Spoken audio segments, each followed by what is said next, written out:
Hi అందరికీ నమస్తే. Welcome to my channel జ్యోతి కేసరి. ఈరోజు నేను ప్యాకెట్ పాలతో నెయ్యి ఎలా తయారు చేయాలో ఈ వీడియోలో మీతో షేర్ చేసుకోబోతున్నాను. వీడియోని స్కిప్ చేయకుండా చూసేయండి.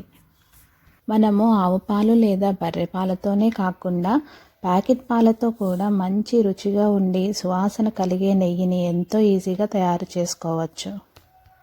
ప్యాకెట్ పాలతో తయారు చేసిన నెయ్యి కూడా చాలా ఉపయోగాలను కలిగి ఉంటుంది. ముఖ్యంగా ఇది ఆరోగ్యానికి మేలు చేసే కొవ్వులను, విటమిన్లను కలిగి ఉంటుంది. ఆహారంలో నెయ్యిని చేర్చడం వల్ల జీర్ణక్రియ మెరుగుపడుతుంది, రోగనిరోధక శక్తి పెరుగుతుంది. చర్మం మరియు జుట్టు ఆరోగ్యానికి కూడా నెయ్యి చాలా మంచిది. ఇక ఆలస్యం చేయకుండా ఈ కమ్మనైన నెయ్యి తయారు చేసుకోవడానికి నేను రెగ్యులర్గా వాడే ప్యాకెట్ పాలను తీసుకున్నాను. ఈ ప్యాకెట్ పాలలో ఫ్యాట్ శాతం 6 మరియు SNF 9% కలిగి ఉన్న ఈ పాలను ఒక గిన్నెలోకి తీసుకున్నాను. వీటిని స్టవ్ ఆన్ చేసి బాగా మరిగే వరకు వీటిని మీడియం ఫ్లేమ్లో వేడి చేసుకోవాలి. ఇలా మరిగించిన పాలను మరో 10-15 నిమిషాలు లో ఫ్లేమ్లో బాగా మరగనివ్వాలి.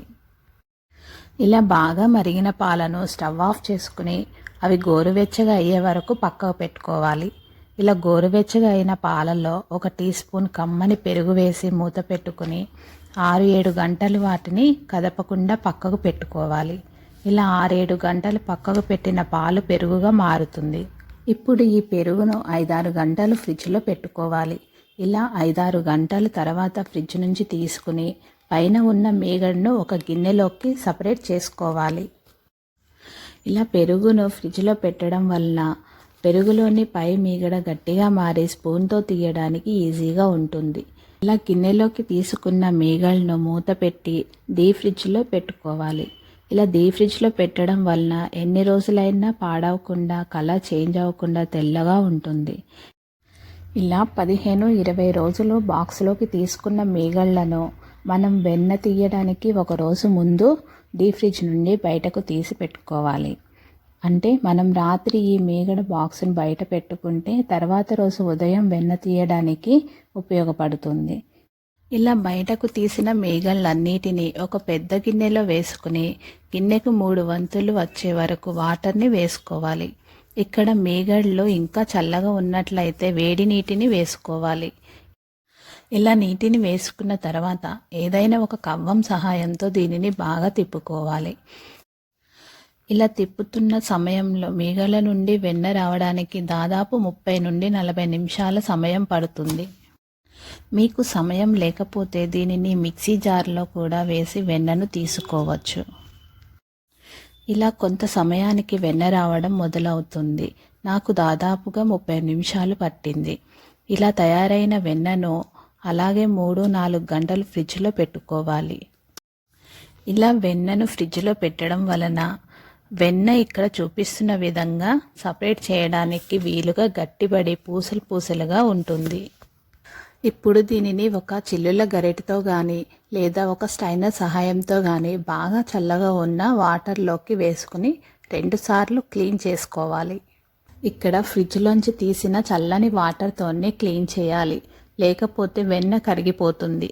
ఇలా చల్లని వాటర్తో 2 సార్లు శుభ్రం చేసుకొని చివరిగా నెయ్యి కాచుకునే గిన్నెలోకి వేసుకోవాలి. వెన్నను ఇలా బాగా శుభ్రం చేసుకోవడం వలన నెయ్యి మంచి రుచిని, వాసనను కలిగి ఉంటుంది. ఇలా బాగా శుభ్రం చేసుకుని తీసుకున్న వెన్నను స్టవ్ ఆన్ చేసుకుని హై ఫ్లేమ్లో కరిగించుకోవాలి.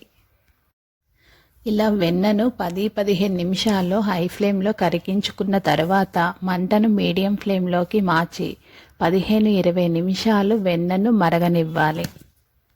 ఇలా మరుగుతున్న వెన్నలో ఇక్కడ చూపిస్తున్న విధంగా పాలు విరిగిన మాదిరిగా కనిపిస్తుంది. ఇవన్నీ కరుగుతూ ఎర్రగా మారి నెయ్యిగా మారే సమయంలో దీనిలోకి కొంచెం కరివేపాకు వేసుకోవాలి. ఇక్కడ కరివేపాకుకి బదులుగా మెంతులు లేదా తమలపాకును కూడా వాడుకోవచ్చు. ఇలా కరివేపాకు వేసుకున్న తర్వాత ఇది పైకి నురగ వచ్చే వరకు మరిగించుకోవాలి. ఇలా నెయ్యి బాగా మరిగిన తర్వాత స్టవ్ ఆఫ్ చేసుకోవాలి. ఇలా స్టవ్ ఆఫ్ చేసుకున్న తర్వాత నెయ్యి వేడిగా ఉన్నప్పుడే ఒక స్టీల్ స్టైనర్ సహాయంతో స్టీల్ డబ్బాలోకి లేదా ఒక గిన్నెలోకి ఫిల్టర్ చేసుకోవాలి. ఇలా నెయ్యి వేడిగా ఉన్నప్పుడు మనం ప్లాస్టిక్ వస్తువులు కానీ గాజు వస్తువులు కానీ యూస్ చేయకూడదు. వేడిగా ఉన్న నెయ్యిని ప్లాస్టిక్ వస్తువుల్లో వేస్తే ప్లాస్టిక్లోని రసాయనాలు నెయ్యిలోకి చేరే ప్రమాదం ఉంటుంది. ఇది ఆరోగ్యానికి మంచిది కాదు. గాజు వస్తువుల విషయానికి వస్తే వేడికి గాజు పగిలిపోయే అవకాశం ఉంటుంది. కాబట్టి వేడి నెయ్యికి లోహంతో చేసిన పాత్రల్ని యూజ్ చేసుకోవాలి. ఇప్పుడు ఇలా ఫిల్టర్ చేసిన నెయ్యి బాగా చల్లారిన తర్వాత తడిలేని ఒక గాజు సీసాలోకి వేసుకొని మూత పెట్టి స్టోర్ చేసుకోవాలి. ఇలా మనం ఎంతో సింపుల్గా ఇంట్లోనే ప్యాకెట్ పాల సహాయంతో స్వచ్ఛమైన కమ్మని రుచిని, అలాగే మంచి రంగుని, సువాసన కలిగిన నెయ్యిని తయారు చేసుకోవచ్చు.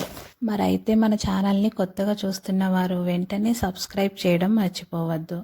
Thank you for watching.